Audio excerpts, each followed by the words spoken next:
H-Boy Sun God. I'm here with the Tamali King. Yeah, what's going on, bro? All right? Yes, sir. They just came down to see how you're doing and give a little inside information about how the business is run and what it took from you to come from being on the street, pushing your car and selling Tamalies to having a restaurant.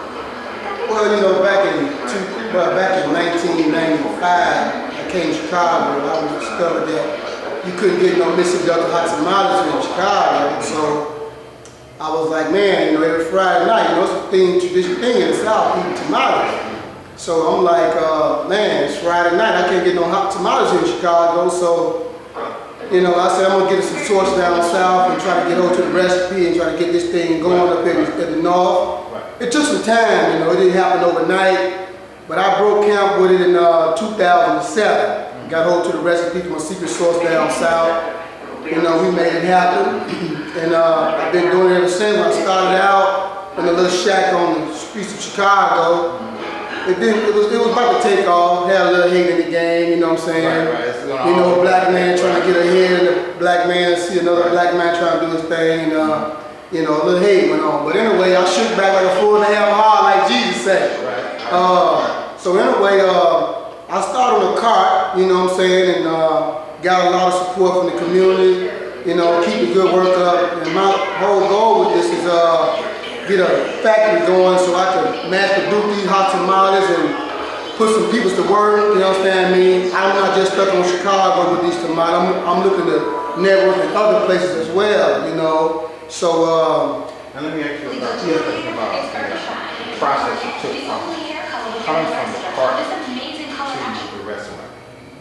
Well, like I said, it took some time, you know. It took some time for me to come from the streets to behind these walls. I mean, you know, it takes money, you know what I'm saying? So, so like I say, once I got established where I got enough money, you know what I'm saying, to go into a restaurant, and that's what I did. I tried to put some things together, you know. Right. So what were the challenges with security funding for your venture, the Tamalies? Well, when I got me again, I couldn't understand. What were the challenges? What did you have to go through? Was it really hard? I mean, turning down a lot? Well, no, not really, because I knew I had a product that would sell. I saw what it did off a cart.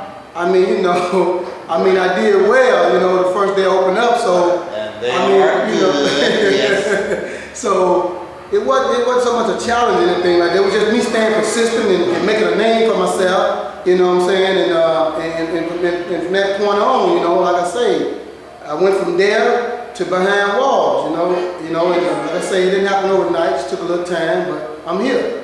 You know, so what would you tell young entrepreneurs like myself and guys out there in YouTube land, people who frequent the various websites and the so-called how-to business ventures and things like that? What would you tell them coming from a guy who came from trying to make it to trying to make it but a step further? Right, well, you know what, like I say, put your mind to it. Don't let nobody push you down, don't let nobody hold you down, stick to it.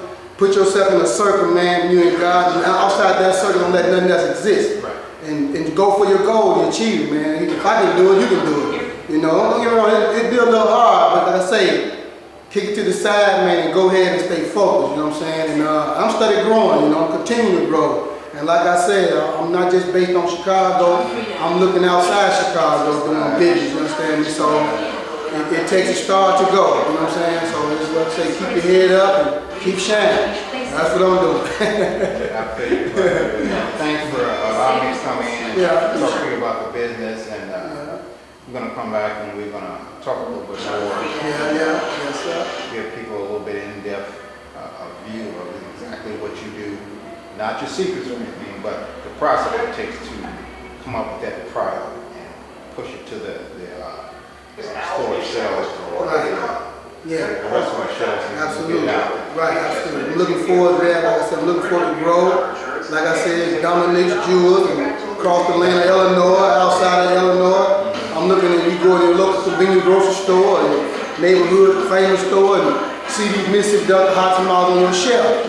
And that's what I'm working on right now, you know what I'm saying? Like I say, I'm in motion with it, you know what I'm saying? It ain't gonna happen overnight.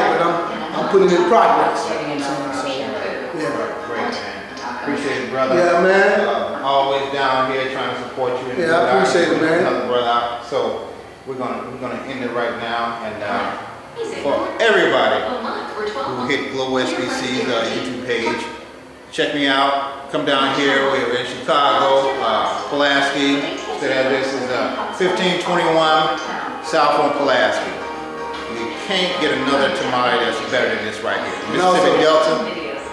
Check out this spinach tamale I got on the land too for you meat eaters. You see what I'm saying? So, you see what I'm saying? thinking things for other people. I'm not just thinking about myself. Brother doing his I thing. got some ideas for you meat eaters. You know, so I got a big write-up for the children about I'm the Tamale King. So I take that and run with it, and I like that logo, Tamale King. So. You've had tamales, but you hadn't had tamales. Till you taste one right here. Right here. Hey, it's your boy, Son Guy, Global SBC, YouTube, Clear West, Twitter. You can hit me up on Twitter, MySpace, Facebook. Hey, it's your boy. And keep it on, keep it on. Right.